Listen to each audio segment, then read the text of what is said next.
Alright, you guys, I had to jump on here and tell you how much I almost died this morning. I went to a workout class called F45 and it was so intense, and that says a lot coming from somebody who got certified as a personal trainer, who runs marathons, who can usually like push through like any workout. And I almost died. But then it got me thinking about self-care. And I think a lot of people don't really consider what self-care really is. And I'm here to tell you that self-care is not just going and getting a pedicure, even though I love those. Not just going and getting a deluxe massage or a deep tissue massage, or getting your hair done and getting your nails done and getting a facial or those types of things. Those are all luxuries. Self-care is like the little things that we don't want to do that we need to do for ourselves. Like wake up in the morning, wash your face, you know, and brush your teeth and put on an outfit and go to the gym. And if you have a home gym, that's great. If you are starting out and you're new to working out, I would suggest starting really slowly. But just self-care things. And if you don't have time to work out in the mornings, eat a healthy breakfast before you leave, things like that. So I wanted to get on here to my shredders and talk about how it's really important to start small and to have the right mindset, as well as really taking care of yourself. So I will say that through COVID, I've been off and on working out. I'll do really good for like, you know, 3 to 4 days, and then I'll have like a week break, and then I'll do the same thing, and then I'll have a couple week break. And it's been like that for a while. And I made a promise to myself that I was going to start working out at least 4 times a week. Now, generally with my clients, when I talk with them about training and stuff like that, I usually tell them 2 to 3 times a week to start, and then build your way up.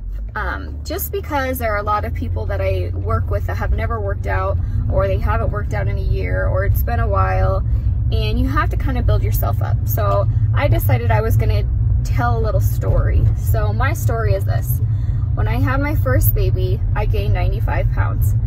And I thought for sure I was going to be able to lose the baby, you know, have the baby, and lose all of the baby weight. And I was convinced that I was going to be like the size I was before after I delivered. Well, boy, was I wrong. I delivered and I actually retained so much water I was bigger. So it was kind of scary and kind of trippy, and I didn't know what to think or what to feel, and it was just really, really hard for me. So I started out with baby steps. I would go for a run, and I would hit maybe 0.25 miles, so a quarter of a mile, and then I would walk because I was dead. Because imagine all of that extra weight on me, all of that extra water retention on me, and so forth and so on. And I remember I got to a point when I was 6 months post having my baby, and I was like, I'm not gonna fit in any of my clothes again. And I just started sobbing, and I was having a complete emotional breakdown. And I'm sure every mother can relate on this one, but I threw out all of my clothes out of the bedroom. I was, and I called all of my sisters, and I said, come pick whatever you want. Like, you can have whatever you want. None of these clothes are gonna fit me again, and I don't want them. Like, come pick them out, come get them. So they're going through my clothes, and my sister, a couple of them were like, well, don't you want to keep this as like one? I'm like, I'm never gonna wear it again. I'm never gonna fit in this again. And I'm just like having this meltdown, and they're like, you'll get back there. I'm like, I won't. Like, it's been 6 months, and I was so defeated, and I will never forget that. And I did. It took me about 13 months to get back, and I was super dedicated. I was super strict on what I ate. And I just didn't give up. And at times where I felt like I wanted to give up, I just said, you know what?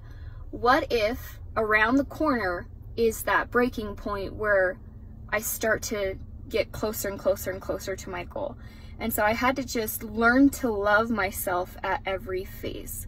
And I had to learn to do self-care. I had to learn to get up in the morning and make it a habit and set my alarm no matter how many times I push the snooze button, and get out of bed and go for a run, even if it was a 0.25 mile run. Go and try to do some weightlifting to build up my muscles, because those of you that know the science behind it, muscle actually eats fat. And so the more muscle you build, the more fat you're gonna burn. And I remember picking up a 5-pound weight, doing my flies and my chest, and thinking I was gonna die. And it was tough. It was challenging and it was hard, and I did it. And one step at a time, I got to the goal, and I got down to where I wanted to be. And then of course I'm staring at all of my cute clothes on my sisters, wishing that I had kept them and that I didn't give them away. And I guess it just gave me an excuse to get a new wardrobe.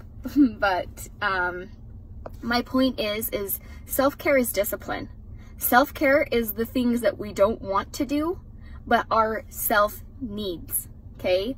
And a need isn't a pedicure. A need isn't going and getting your hair done. A need isn't a luxury deep tissue massage. A need isn't buying a new outfit. A need is mind, body, spirit, connection to your soul. Like, what is going to make me feel the best? What am I going to be putting into my body? Am I listening to what's in my body? Am I looking at the ingredients on the back of the labels to actually know? And if your mind can't comprehend what the ingredient is, do you think your body can? No.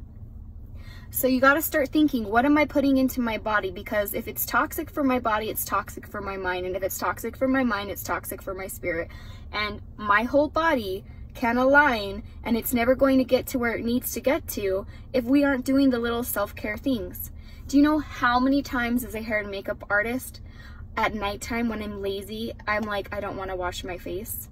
I don't want to do my face regimen. I don't want to brush through my hair and braid it. I don't want to sometimes even get up in the morning and spend that extra 45 minutes to shower and dry my hair and do all those things. But the days that I take care of my skin and do my routine and get up in the morning and I'm not rushing to get out the door, I'm less agitated, I'm happier, I feel good. When I'm putting healthy nutrition in my body, I feel good. And that's probably my favorite thing about the ER Shred, is that it does take discipline and self-care.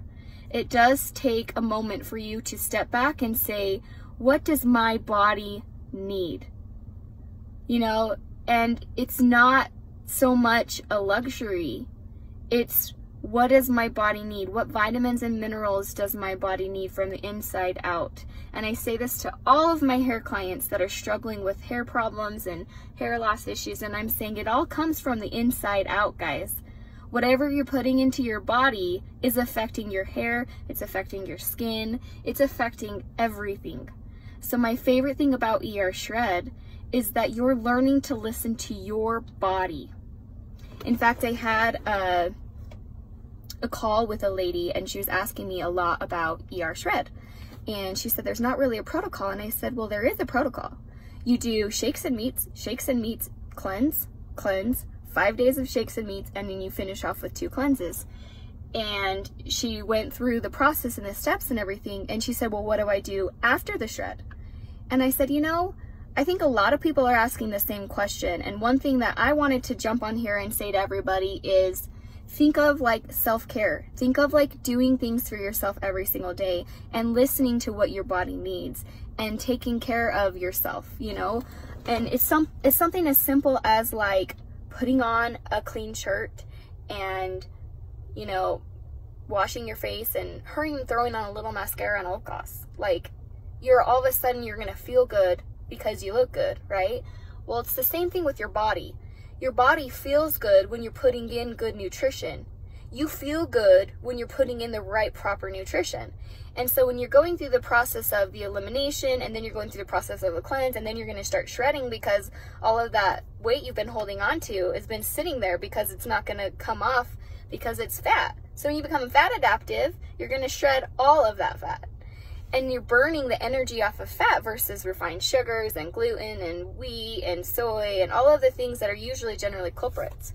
So when you go through the 11-day program at the end, that's my favorite part. Like, I don't think enough people talk about that, but like, so I'll give you an example. My husband and I were trying to find like healthier, maybe snacky things, right? Because most people are snacky. And we did like vegetables and hummus.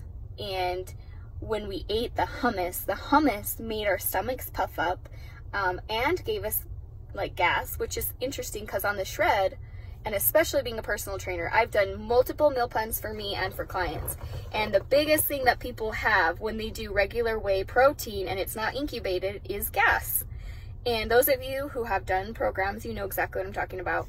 So we were both so shocked that we didn't have that issue on the 11-day ER shred. And we just kept feeling better and better and better. And then at the end of it, when we started incorporating one food at a time, and keep in mind, we kept a food journal. So we were really strict on how we were feeling. And then when we started to incorporate one thing in, so like for instance, the very first thing I would suggest incorporating would be like vegetables, right? The green vegetables that are supposed to be healthy. Like also keep in mind, some things are culprits. Like I can't have broccoli. It makes me bloated. It makes my stomach have like crampy pains.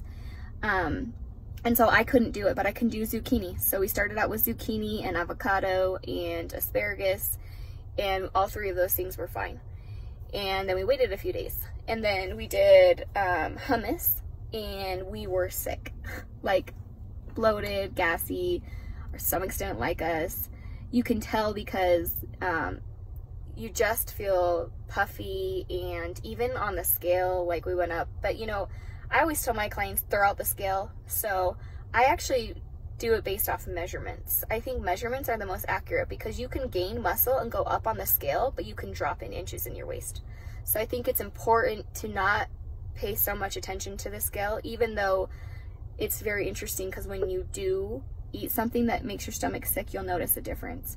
It can take a long time. It can take 4 to 5 days before you start to see that. So that's why I think keeping a food log is so important, because you can look back and say, well, within the last week, what have I eaten?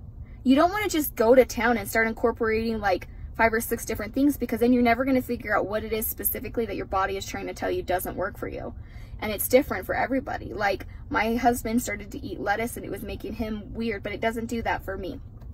So you just kind of have to figure out what it is and how it works for your body. And just like a basic knowledge, it's just start with your fruits and your vegetables. Start with your least carb related fruits and vegetables. So I would probably say your greens, like avocados for fats, right? Because you want to make sure that you're putting fat in your body too. And then I would suggest like zucchini and asparagus and broccoli can be culprits a lot for people. So I think a safe one is always zucchini. I have seen very few people, but then again, it's different for everybody. And that's the biggest thing I want to point out, is that's why I love this. Because when I would do meal plans for clients, I would sit there and go back and forth between the science of trying to figure out what it was that was making them sick. And then we'd have to readjust their plan again, and then readjust their plan again. And I went through the same thing with mine. Like I couldn't ever quite figure it out. But with the ER shred, when you're eliminating everything and you start putting things back in one at a time, everybody responds different. We are not the same. We are not designed to be the same. We are all our individual, unique selves. And so you have to do self-care. You have to listen to your body. You have to do the little things that are discipline. Like self-care is getting up early and making your shake. And for me, self-care is like I'm writing a book. So I will spend like the first half an hour in my morning when my kids are asleep writing. And then after I write, I will get everything like in order for my kids before I take them to school. I'll incubate our shakes. Those are all little self-care things. I love to read, so I have like a stack of a bajillion books, so I will try to read at least a chapter. I also take time out of my night to write 10 to 15 minutes. I also have kind of like a life coach journal that I've been working through to just kind of figure out what is the best thing that makes me feel like me and what makes me happy. And I just think that self-reflection and introspection are huge in self-care. And when you really look at it, what makes you feel good, you know, and just think of it that way. And that's how I feel with the ER shred. So I just had to get on here and just say, there isn't a protocol following other than listening to your body and discipline. Like the first few days of the shred, I can't tell you how many things I had to hide, out of sight, out of mind for me. And it was hard. And then I felt really kind of a little rough the first cleanse day, and the second day was like life changing. And I just have to tell you guys, like, I have my mom doing this and my mother-in-law doing this, and my mother-in-law sent me the sweetest message, and she just said, I get so emotional because even though I've only lost 5 pounds, it feels like I've lost 30. I can put on pants that I couldn't fit on before, and I just feel happier. I'm so positive. Like, I have energy. Like, normally I'd wake up in the morning and then I'd want to go back and take a nap, and I can't even go back to bed. And I just love this. And at the beginning, she was like, I can't wait to go and have my can of soda or this or that. And then all of a sudden, the magic started to happen. And now she's like, I don't want that. I don't need that. And this empowerment comes, and you just feel so happy. Like, I don't know how else to explain it other than to say, I really think this helps mental health. It makes you feel like you can do stuff, but it's discipline. It's hard. And anything that is worth it is going to be hard. If it was easy, everybody would be doing it. You know, and that's the thing, is you have to step back and you have to say, all good things come when there's a little discipline. You know, you have to make sacrifices to actually get to where you want to go. I can't tell you, especially being a business owner, like the first 4 or 5 years of building my clientele and getting my business structured and doing everything that I needed to do to get there, like, I can't tell you, I was like, oh my gosh, I hit one milestone and then I fell. And then I hit one milestone and then I fail. And then I look at all of my failures combined made me successful. And so I think people forget that failure is actually a life lesson. And I've gone through multiple meal plans with clients, and I've gone through multiple workout routines and stuff, and they still never felt like the right fit. And this does, because it's the right fit for me. It's the right fit for you. And there are going to be some people it might not be the right fit for.